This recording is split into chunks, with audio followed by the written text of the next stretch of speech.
والسلام علی رسول اللہ۔ اس سے پہلے جو ہمارا درس تھا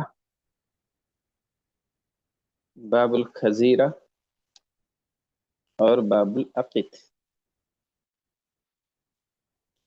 آج کا جو درس ہے باب العقیق ہی میں ایک حدیث ہم لوگوں نے پڑھی تھی اور آج دوسری حدیث پڑھیں گے۔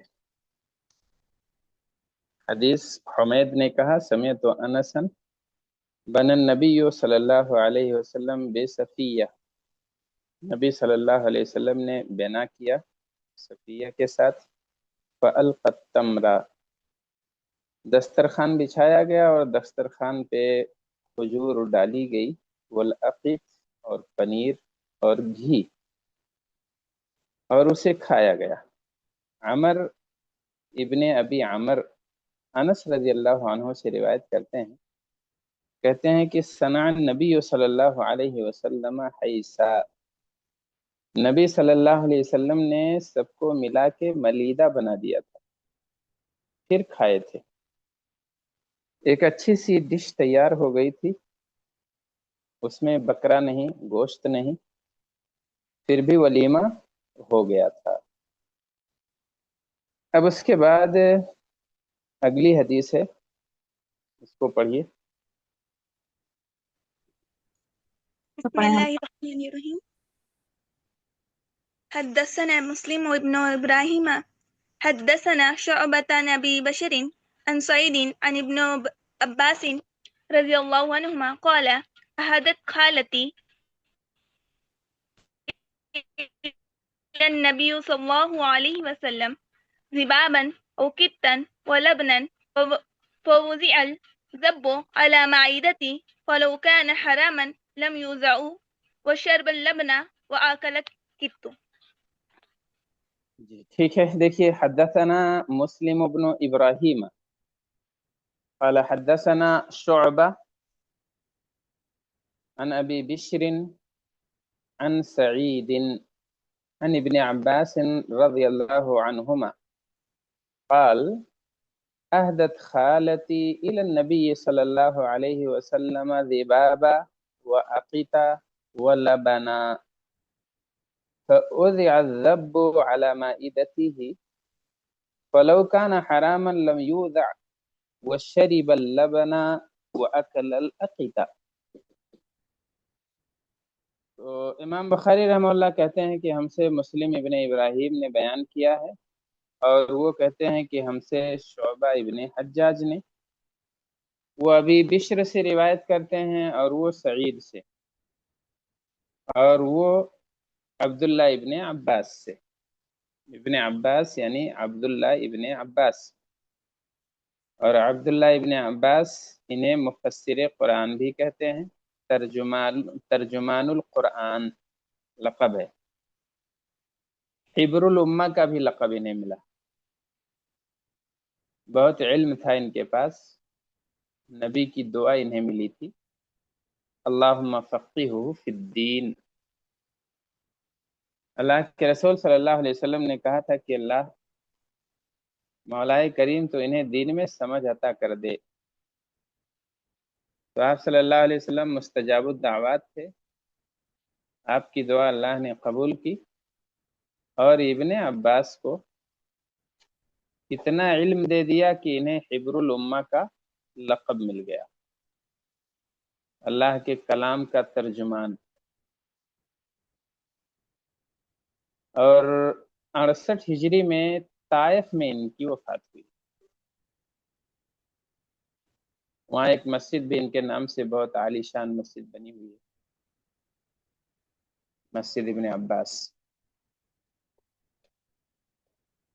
قال، تو یہ کہتے ہیں عبداللہ ابن عباس کہ احدت خالتی الی النبی، میری خالہ نے نبی صلی اللہ علیہ وسلم کو ہدیہ بھیجا، خالہ نے نبی کو ہدیہ بھیجا، اور ہدیے میں کون سی ڈش تھی؟ ذبابن، گوہ تھے، وعقیتن، پنیر تھی، ولبنن، دودھ تھا، فوضع الذب على مائدته، تو گوہ کو رکھا گیا آپ کے دسترخوان پر. مائدہ یعنی دسترخوان، سفرہ. اب چاہے مائدہ کپڑے کا ہو یا مائدہ چمڑے کا ہو، جس پہ کھانا کھایا جاتا ہے وہ مائدہ ہے. اور اسی نام سے سورہ مائدہ ایک اللہ تعالیٰ نے پوری سورت نازل فرمائی. آگے کہتے ہیں کہ فلو کان حراما، اگر ذب حرام ہوتا، لم یوزا، تو نبی کے سامنے نہیں رکھا جاتا.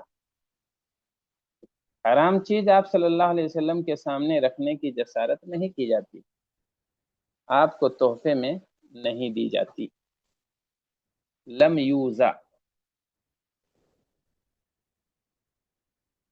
رکھنا، لم یوزا تو نہیں رکھا جاتا آپ کے سامنے. وشریب اللبن، آپ نے دودھ کو پی لیا. واکل العقیق، اور پنیر کو کھا لیا. دودھ آپ نے پیا جو حلال تھا، پنیر آپ نے کھایا جو پسند تھا، حلال تھا، لیکن جو ناپسند تھا اسے نہیں کھایا.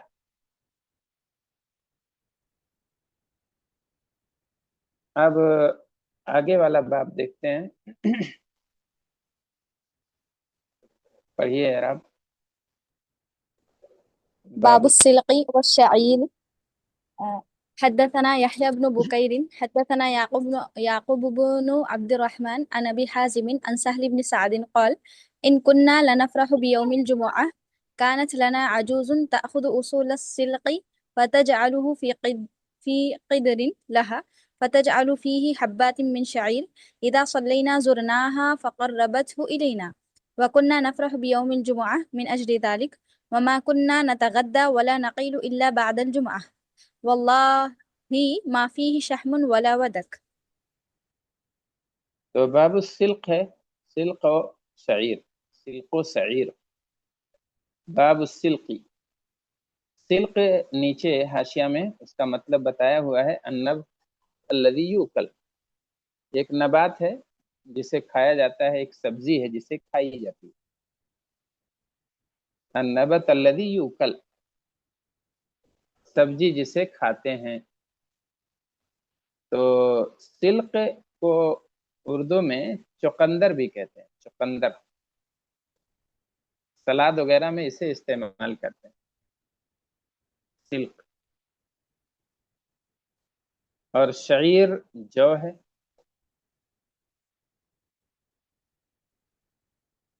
سلق چقندر اور شعیر جو.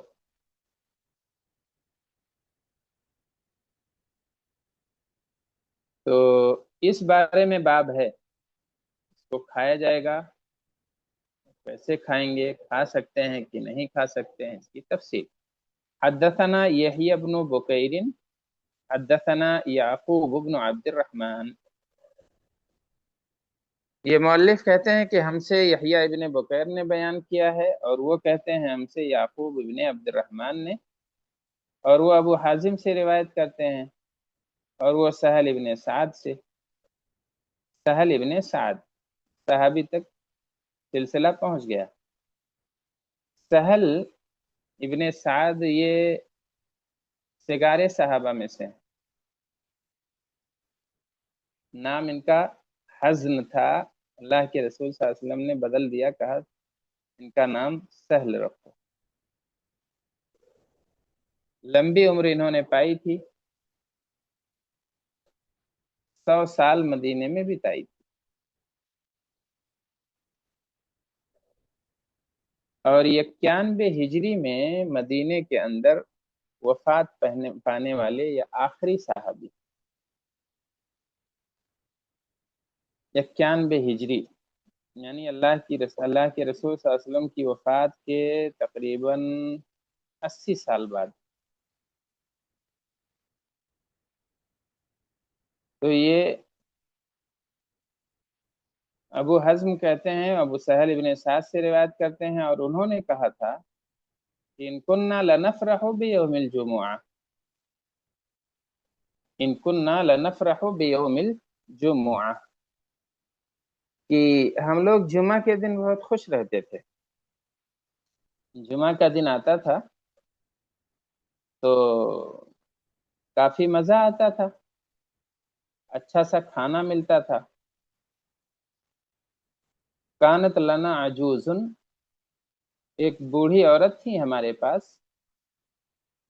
تأخذ اصول السلق فتجعله فی قدر اللہ،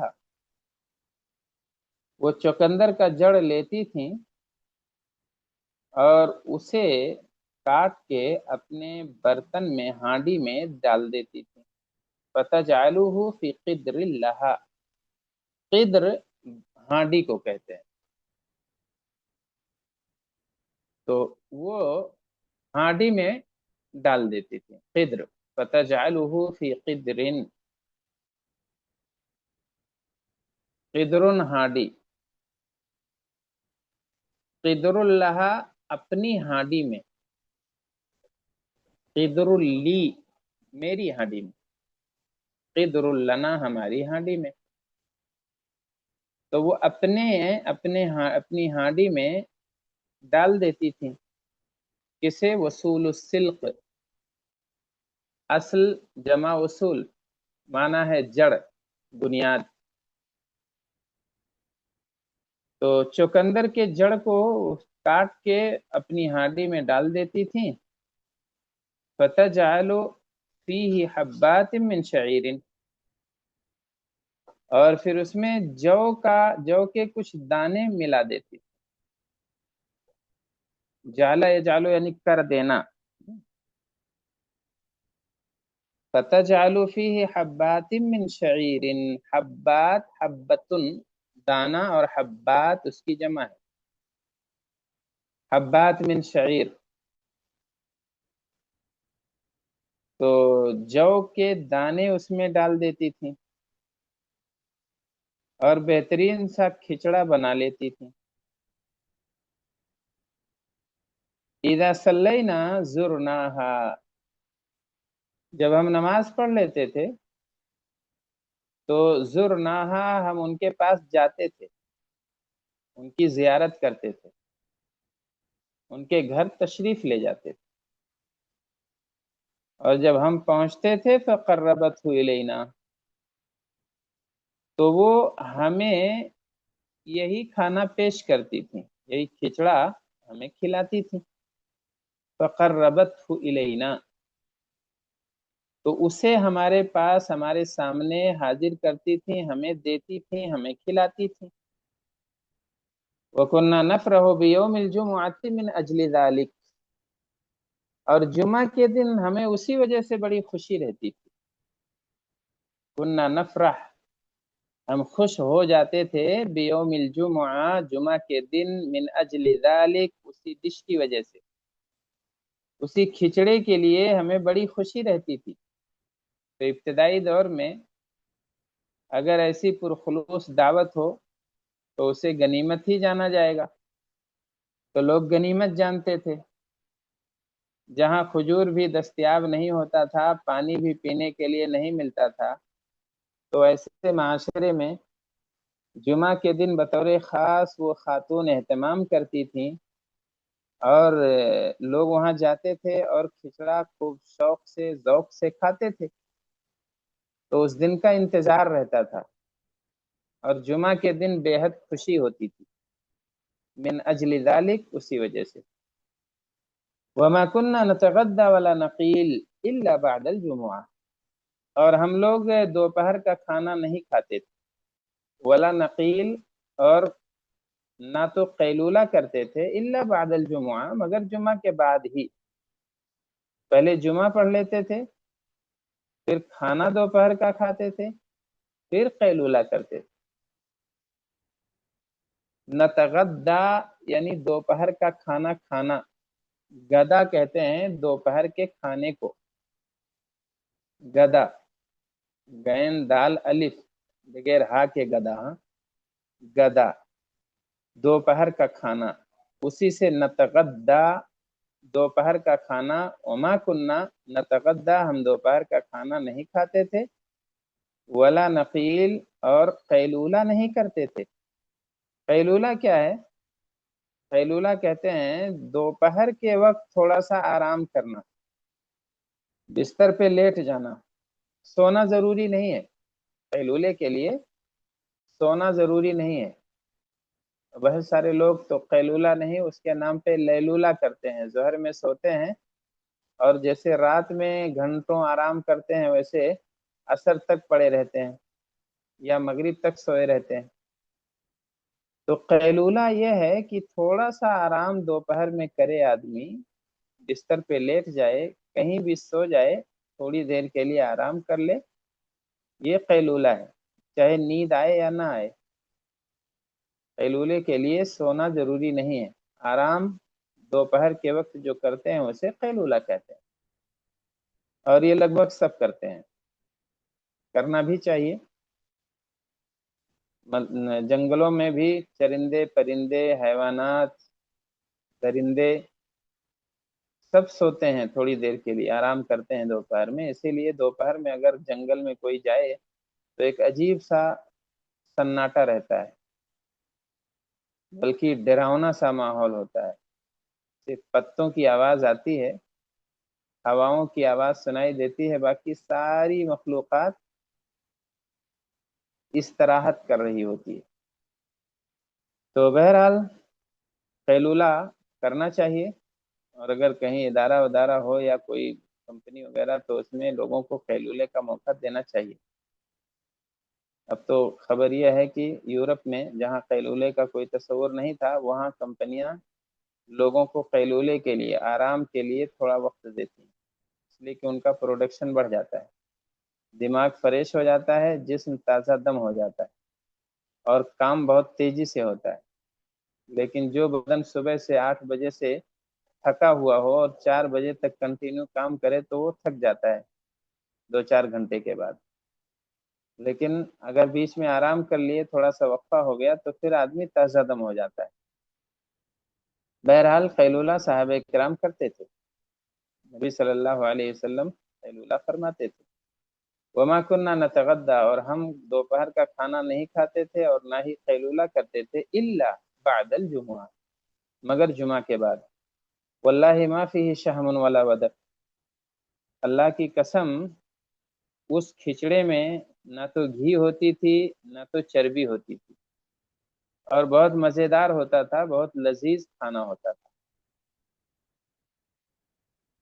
یہاں اس حدیث میں پتہ یہ چلتا ہے، اچھا مطابقت تو ٹھیک ہے، واضح ہے، اصول السلق اور باب السلق ہے۔ جمعہ کے دن اگر کوئی ٹھیک ٹھاک کھانا بنائے ہفتے کی عید کو، اس میں کوئی قباحت نہیں ہے، مباح چیز ہے، اچھی ڈش بنائیں، ممکن ہو تو کسی کو دسترخوان پہ مدعو کر لیں، اور جمعہ کے بعد ہی قیلولہ کرنا چاہیے، اور بہتر یہی ہے کہ جمعہ کے بعد کھانا بھی کھانا چاہیے، پہلے نماز پڑھیں، پھر اس کے بعد جو ہے کھانا کھائیں، پھر قیلولہ کریں۔ جی موقوف حدیث ہے نا شیخ، نبی کریم صلی اللہ علیہ وسلم کا کہیں ذکر ہی نہیں ہاں، تو یہ جو ہے یہ سہل ابن سعد ایک صحابی اپنی بات یہ بتا رہے ہیں۔ اچھا دیکھیے، خوش ہوتے تھے، ان کی عمر بھی اس وقت کم ہی رہی ہوگی، نوجوان ایک دم لڑکے تھے، ہے نا، بچوں کو بہت خوشی رہتی ہے کھانے پینے کی۔ جی۔ اچھا، اب اس کے بعد آگے والی حدیث پڑھیے، باب النحس وانتشال اللحم۔ باب النهش وانتشال اللحم. حدثنا عبد الله بن عبد الوهاب حدثنا حماد حدثنا أيوب عن محمد عن ابن عباس قال تعرق رسول الله صلى الله عليه وسلم كتفا ثم قام فصلى ولم يتوضأ. جی، وعن النحس، أيوب ہاں پڑھ دیجیے، چلیے ٹھیک ہے، پڑھ دو۔ وعن أيوب وعاصم عن إكرمة عن ابن عباس قال انتشل النبي صلى الله عليه وسلم عرقا من قدر فأكل ثم صلى ولم يتوضأ.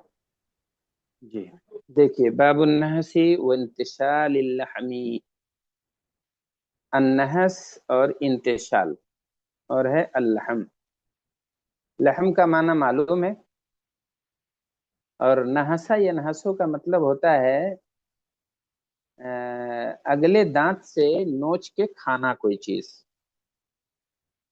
جو رباعی ہیں آگے والے دانت سامنے والے دانتوں سے کاٹ کاٹ کے کھانا، یہ نحس ہے۔ نحسن اگلے دانت سے نوچ کے کھانا، کاٹ کاٹ کے کھانا۔ ناقۃ النحوس کہتے ہیں، ناقۃ النحوس، ناقہ نحوسا یا نحوس، جو بہت زیادہ کاٹنے والی اونٹنی ہو اس کو کہتے ہیں ناقہ نحوس یا ناقۃ النحوسا، جو بہت کاٹتی ہو اونٹنی اس کو کہتے ہیں نحوس۔ دانت سے نوچ کے کاٹنے کو نحوس کہتے ہیں یا نحس کہتے ہیں۔ انتشال کیا چیز ہے؟ انتشال تو انتشال ہے کھینچنا اور نکالنا، جیسے کوئی پھنسا ہو کہیں، دبا ہو اور اس کو کھینچ کے نکالیں تو یہ انتشال کہلاتا ہے۔ انتشالہ سے انتشال، انتشالہ ینتشلو انتشالن مصدر ہے، کھینچ کے نکالنا، انقاذ کے معنی میں، انقاذ یعنی اسے نکالنا۔ سحب من مکان ضیق، تنگ جگہ سے کسی کو کھینچ کے نکالنا انتشال ہے۔ انتشال اللحمی، گوشت کو کھینچ کے کھانا، نکال نکال کے کھانا، دانت سے کھینچ کھینچ کے کھانا، یہ انتشال لحم ہے۔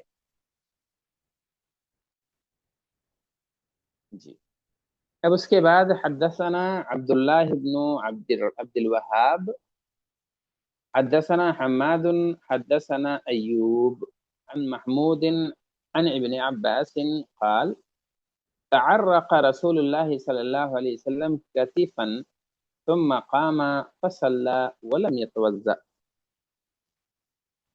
عبداللہ بن عبد الوہاب نے ہم سے بیان کیا، وہ کہتے ہیں ہم سے حماد نے بیان کیا، وہ کہتے ہیں ایوب نے بیان کیا، اور وہ محمد سے روایت کرتے ہیں، وہ عبداللہ ابن عباس سے روایت کرتے ہیں رضی اللہ عنہما۔ کہتے ہیں تعرق رسول اللہ، تعرق رسول صلی اللہ علیہ وسلم نے دانت سے کاٹ کے کھایا، نوچ کے کھانا۔ عرق کہتے ہیں اس ہڈی کو جس کے گوشت کو نوچ لیا گیا ہو، نوچ کے کھا لیا گیا ہو۔ نس کو بھی عرق کہتے ہیں، اصل کو عرق کہتے ہیں، جو ہڈی اصل ہوتی ہے۔ تو جس ہڈی کے گوشت کو نوچ کے کھا لیا گیا ہو وہ عرق کہلاتا ہے، اور بھی عرق کے معنی ہے۔ تو تعرق رسول اللہ کتیفہ، نبی صلی اللہ علیہ وسلم نے شانے کو، کتف کو نوچ کے کھایا۔ کتفن کہتے ہیں بازو کو، تو بکری کا جو شانہ ہے، بازو ہے، وہ آپ کو پسند تھا، آپ نے اس ہڈی پر، شانے پر جو اس ہڈی پہ گوشت تھا اسے آپ نے دانت سے نوچ کے کھایا۔ تو مقامہ، پھر آپ کھڑے ہوئے، فصلی، آپ نے نماز پڑھ لی، ولم یتوضا، اور وضو نہیں کیا۔ تو نوچ کے کھایا آپ نے، نحس انتشال لحم، اور شانہ کھایا۔ تو مقامہ، پھر نماز کے لیے کھڑے ہوئے، نماز آپ نے پڑھ لی اور وضو نہیں کیا۔ وضو جب نہیں ٹوٹا تو وضو نہیں کیا۔ یہ بھی پتہ چلا کہ گوشت کھانے سے وضو نہیں ٹوٹتا ہے، کوئی حلال چیز کھانے سے وضو نہیں ٹوٹتی ہے۔ یہ وضو وضو نہیں باطل ہوگا، وضو نہیں ٹوٹے گا. ولم یتوضا، وضو آپ نے کیا نہیں. تو اس طرح کی چیزیں کھا لینے سے وضو پر کوئی اثر نہیں پڑے گا. آپ نے بھنا ہوا گوشت کھایا، دانتوں سے نوچ کے کھایا، اور پھر اس کے بعد بغیر وضو کیے ہوئے، تازہ وضو کیے ہوئے آپ نے نماز ادا کر لی. ایوب سے روایت کرتے ہیں، ایوب اور عاصم سے، اور وہ اکرمہ سے روایت کرتے ہیں، وہ ابن عباس سے روایت کرتے ہیں، کہتے ہیں انتشل النبی عرقا من قدر فاکل ثم صلى ولم يتوضا، کہ نبی صلی اللہ علیہ وسلم نے دانت سے نوچ کے کھایا، من قدر، ہانڈی میں سے، ہانڈی میں وہ چیز ابھی پک رہی تھی اور آپ نے نکالا، اور ایک دم اچھی طرح سے پکا ہوا نہیں تھا، پھر بھی آپ نے دانت سے نوچ کے اسے کھایا. فَأَكَلَ، پھر آپ نے کھایا، ثم صلی، پھر نماز پڑھ لی، ولم یتوضا، اور آپ نے وضو نہیں. جی آگے والا باب پڑھیے. باب شیخ تعارف. یہ جو جی تعرق کا یہ ہے تو یہ فعل مطلب کون سے باب سے ہوگا؟ تعرق یتعرق تعرقا، تفاعل باب تفعول. دانت سے نوچ کر کھانا اس کا معنی ہے نا؟ دانت سے نوچ کے، فعل ماضی ہے تعرقہ، ہاں، جی بات. اور تعرق یہ مصدر ہے. جی شیخ یہاں پر جو خاص طور پر اس طرح، اس سے پچھلے باب میں بھی ایک حدیث آئی تھی کہ کھایا لیکن وضو نہیں کیا، کھایا لیکن وضو نہیں کیا، صرف کلی کی. تو یہ جو خاص بتایا جا رہا ہے، کیا اس کے بالمقابل بتایا جا رہا ہے کہ جو اونٹ کا گوشت ہوتا ہے اس کے بعد وضو کرنا ہے، تو یہ کھایا لیکن نہیں کیا، تو اس وجہ سے خاص طور پر بتایا جا رہا ہے کیا شیخ؟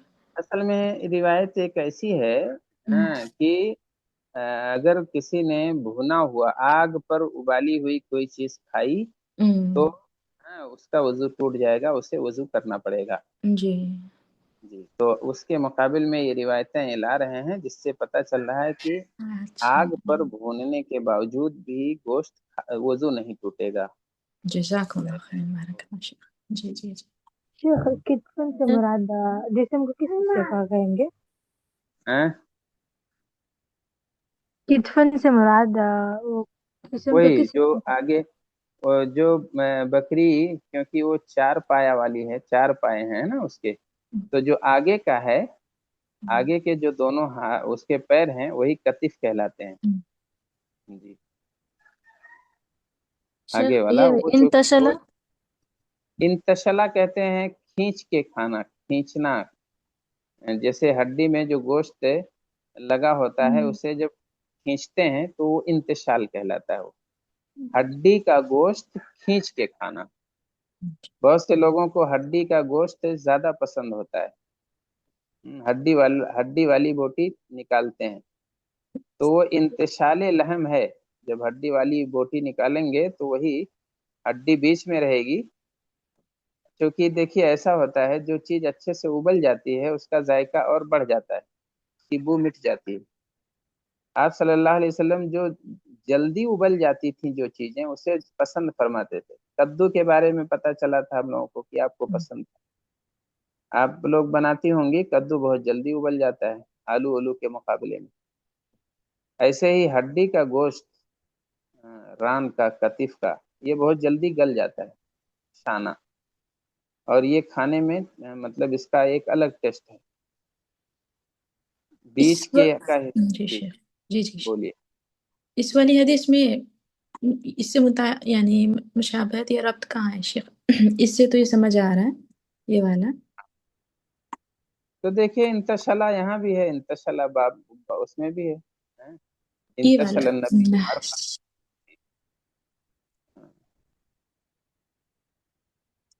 نحس لفظ سے کہاں ہے شیخ؟ اس لفظ نہیں ہے، البتہ نوچنا ہے. انتشال میں بھی نوچنے کا معنی ہے، کھینچنا، نوچنا، نکالنا. جی اور نحس میں بھی نوچ نوچ کے کھانا دانت سے. اس کے معنی میں یہ دو معنی آ جائیں گے شیخ اس میں؟ جی ہاں اس میں آ جائے گا وہ. اچھا ٹھیک ہے، جزاک اللہ. چلیے پڑھیے آگے.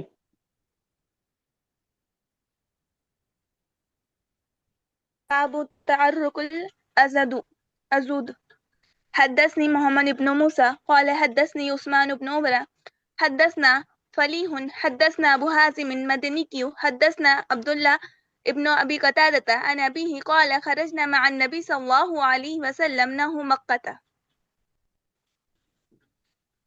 حدثني باب تع... ہاں اس کو پڑھ لیتے ہیں. باب تعرق العضد. عضد کہتے ہیں بازو کو، بازو عضد. تو بازو ہے، شانہ ہے، کتف ہے.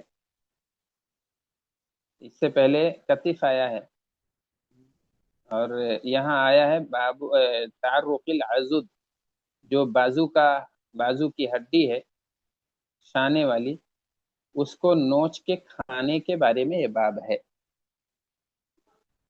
حدثنی محمد بن المثنى. ایک منٹ.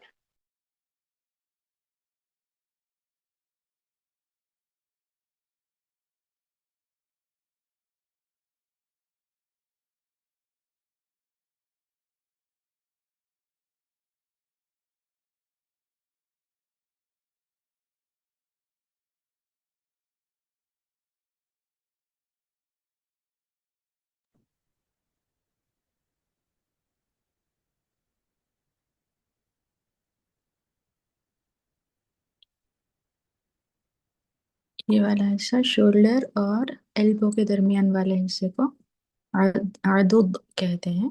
کتف یعنی ڈائریکٹ شولڈر کا جو بازو کا جو حصہ ہوتا ہے، جسم کا بازو، وہ فرق ہے شاید. جی تو دیکھیے باب تعرق العضد، اور اس میں ہے حدثنی محمد بن المثنى. محمد ابن مثنى نے مجھ سے بیان کیا ہے. وہ کہتے ہیں حدثنی عثمان بن عمر. عثمان ابن عمر نے مجھ سے بیان کیا. ان کا کہنا ہے کہ حدثنا فلیح نے ہم سے بیان کیا. وہ کہتے ہیں حدثنا ابو حازم المدنی. ہم سے ابو حازم المدنی نے بیان کیا. ان کا کہنا ہے کہ ہم سے عبداللہ ابن ابی قتادہ نے بیان کیا. اور عبداللہ ابن ابی قتادہ اپنے والد ابو قتادہ سے بیان کرتے ہیں. کہتے ہیں خرجنا مع النبی صلی اللہ علیہ وسلم نحو مکہ. ہم لوگ مکے کی طرف نکلے تھے نبی کے ساتھ، مکے کے لیے نبی کے ساتھ نکلے تھے. تو یہ اس سفر کی تفصیل بتائی گئی ہے اس روایت میں عبداللہ ابن ابی قتادہ کے ذریعے سے، جو کہ تابعی ہیں. اور آگے اب اس میں جو چیز پیش آئی تھی اس کے بارے میں اس حدیث میں آگے آ رہا ہے. اس کو پڑھیے. وحدثني عبد العزيز بن عبد الله حدثنا محمد بن جعفر عن أبي حازم عن عبد الله بن أبي قتادة السلمي عن أبيه أنه قال كنت يوما جالسا مع رجال من أصحاب النبي صلى الله عليه وسلم في منزلي في الطريق مكة ورسول الله صلى الله عليه وسلم نازلا أمامنا والقوم محرمون وأنا غير محرم فأبصروا حمارا وحشيا وأنا مشغول أقصف نعالي فلم يزينوني له وحب لو أني أبصرته فالتفته وأبصرته فقمت إلى فرشي فسرجته ثم ركبت ونسيت السوط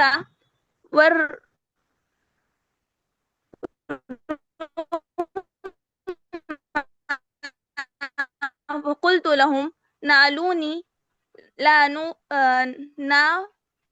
ناولوني نسوت ورمى فقالوا لا والله نؤينك عليه بشيء فغضبت فنزلت فأخذتهما ثم ركبت فشددت على حمار فأقرروا فيه يأكلون في أكلهم إياه وهم حرم فرحنا خبات الأسد ميا فأدركنا الرسول صلى الله عليه وسلم فسألناه عن ذلك فقال معكم منه شيء فناولته الأزد فأكلها حتى تعرقها وهو محرم. قال محمد بن جعفر وحدثني زيد بن أسلم أن أتى ابن يسار عن أبي قتادة مثله. ہاں ٹھیک ہے. تو باب تعرق العدد. اب اس میں قال حدثنا عبد العزيز بن عبد الله قال حدثنا محمد بن جعفر عن أبي حازم عن عبد الله بن أبي قتادة السلمي عن أبيه أنه قال كنت يوما جالسا مع رجال من أصحاب النبي صلى الله عليه وسلم في منزل في طريق مكة ورسول الله صلى الله عليه وسلم نازل أمامنا والقوم محرمون وأنا غير محرم فأبصروا حمارا وحشيا وأنا مشغول أخسف نعلي فلم يؤذنوني له وأحب لو أني أبصرته فالتفت فأبصرته فقمت إلى الفرس فأسرجته ثم ركبت ونسيت الصوت والرمح فقلت لهم ناولوني الصوت والرمح فقالوا لا والله لا نعينك عليه بشيء فغضبت فنزلت فأخذتهما ثم ركبت فشددت على الحمار فعقرته ثم جئت به وقد مات فوقعوا فيه يأكلونه ثم إنهم شكوا في أكلهم إياه وهم حرم فرحنا وخبأت العدد معي فأدركنا رسول الله صلى الله عليه وسلم فسألناه عن ذلك فقال معكم منه شيء فناولته العدد فأكلها حتى تعرقها وهو محرم. تو عبدالعزیز یہ کہتے ہیں کہ ہم سے عبدالعزیز ابن عبداللہ نے بیان کیا، وہ کہتے ہیں ہم سے محمد ابن جعفر نے، اور وہ ابو حازم سے روایت کرتے ہیں، وہ عبداللہ بن ابی قتادہ السلمی سے، اور یہ اپنے والد ابو قتادہ سے. تو عبداللہ بن ابی قتادہ السلمی، ایک منٹ. ہاں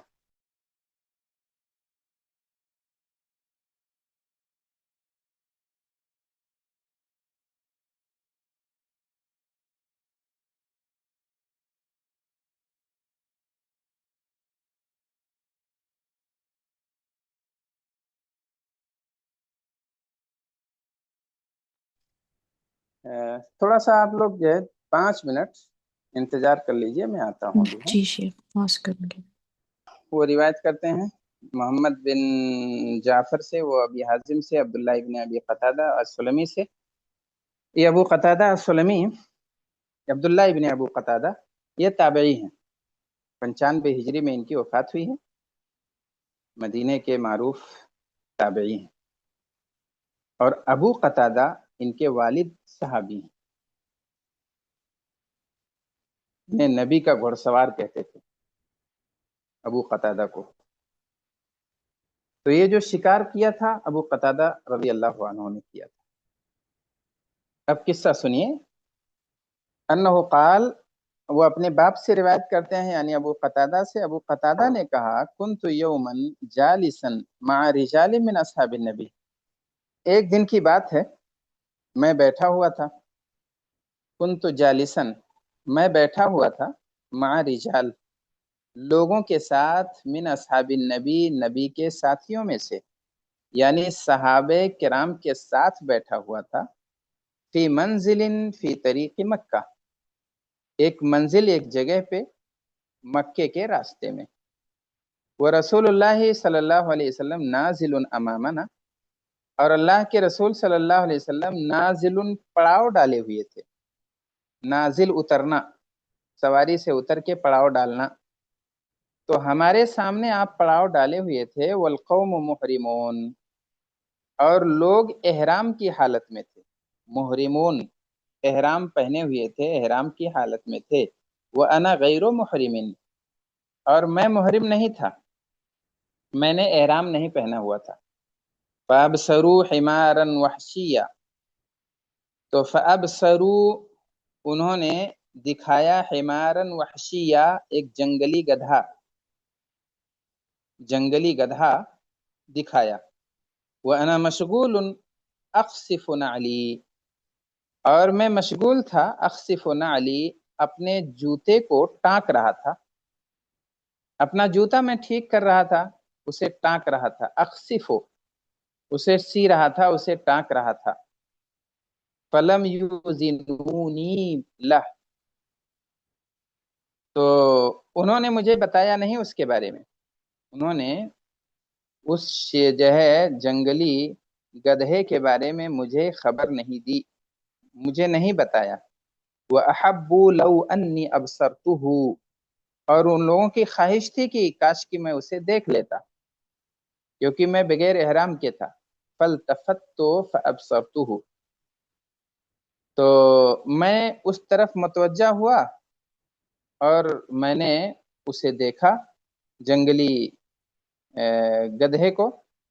فَقُمْتُ إِلَى الْفَرَسِ، تو میں اپنے گھوڑے پر کھڑا ہو گیا، اپنے گھوڑے کی طرف آ گیا۔ فَأَسْرَجْتُهُ، اور اسے نکیل پہنا دی۔ ثم رکبت، تو پھر اس پر سوار ہو گیا۔ وَنَسِيتُ الصَّوْتَ وَالرُّمْحَ، اور میں اپنی لاٹھی والرمح اور نیزہ میں بھول گیا تھا، یعنی ہتھیار لیا نہیں تھا، جلدی میں دیکھا اور فوراً جو ہے نکیل پہنائی گھوڑے کو اور اس پر سوار ہو گیا۔ اور لاٹھی، الصوت لاٹھی، والرمح نیزہ، میں یہ بھول گیا تھا۔ فقلت لهم، تو میں نے قوم سے کہا، لوگوں سے کہا، ناولونی الصوت والرمح، ناولونی مجھے دو، لاٹھی اور نیزہ مجھے دے دو۔ فقالوا لا واللہ لا نعینک علیہ بشیء، انہوں نے کہا نہیں، اللہ کی قسم ہم اس پر تمہاری کوئی مدد نہیں کریں گے۔ فغضبت، تو مجھے برا لگا، میں غصہ ہوا۔ فنزلت، پھر میں اترا، فاخذتهما، اور میں نے انہیں لیا۔ ثم رکبت، پھر میں سوار ہوا۔ فشددت علی الحمار، تو میں نے گدھے پر زور ڈالا۔ فعقرته، اور اس کی شہرگ میں نے کاٹ دی۔ فعقرته، اور اسے شکار کر لیا، میں نے اسے زخمی کر دیا۔ فعقرته، میں نے زخمی کر دیا، ذبح کر دیا۔ ثم جئت به، پھر میں اسے لے کر آیا، وقد مات، اور وہ ٹھنڈا ہو گیا تھا، مر گیا تھا۔ فوقعوا فيه يأكلونه، پھر وہ لوگ اس پر ٹوٹ پڑے کھانے کے لیے، سب کھانے لگے۔ وقعوا فيه، سب واقع ہو گئے، يأكلونه، اسے کھانے لگے۔ ثم انهم شكوا في اكلهم اياه، پھر انہیں شک ہوا اس کے کھانے میں۔ وہم حرم، اس حال میں کہ وہ احرام کی حالت میں تھے۔ فرحنا، تو ہم گئے اللہ کے رسول کے پاس۔ وخبأت العضد معي، اور میں نے بچا کے رکھ لیا تھا عضد کو، یعنی بازو کو، عضد اور کتف دو ہے نا، تو یہ عضد جو ہے، عضد یہ بازو، یہ پوری ہڈی جو ہاتھ کی ہوتی ہے، اوپر والا حصہ یہاں سے لے کر ہتھیلی تک، یہ ہڈی، یہ پوری عضد ہے۔ اور کتف جو ہے، یہ جہاں مفصل ہے، جہاں جوڑ ہے، وہ والا حصہ ہے۔ تو میں نے بازو پورا چھپا رکھا تھا ایک ہاتھ۔ فادرکنا رسول اللہ صلی اللہ علیہ وسلم، پھر ہم رسول کے پاس پہنچے اور فسألناہ عن ذلک، اس کے بارے میں آپ سے سوال کیا۔ فقال، تو آپ نے فرمایا، معکم منہ شیء، اس میں سے کچھ بچا ہے، اس شکار میں سے کچھ بچا ہے تمہارے ساتھ۔ فناولته العضد، تو میں نے لیا وہی بازو۔ فاکلها، پھر آپ نے اسے کھایا۔ حتی تعرقها، یہاں تک کہ اسے دانتوں سے نوچا۔ وہو محرم، اس حال میں کہ آپ احرام کی حالت میں تھے۔ قال ابن جعفر کہتے ہیں، مجھ سے زید بن اسلم نے بیان کیا، وہ عطا ابن یسار سے روایت کرتے ہیں، وہ ابو قتادہ سے اسی طریقے سے۔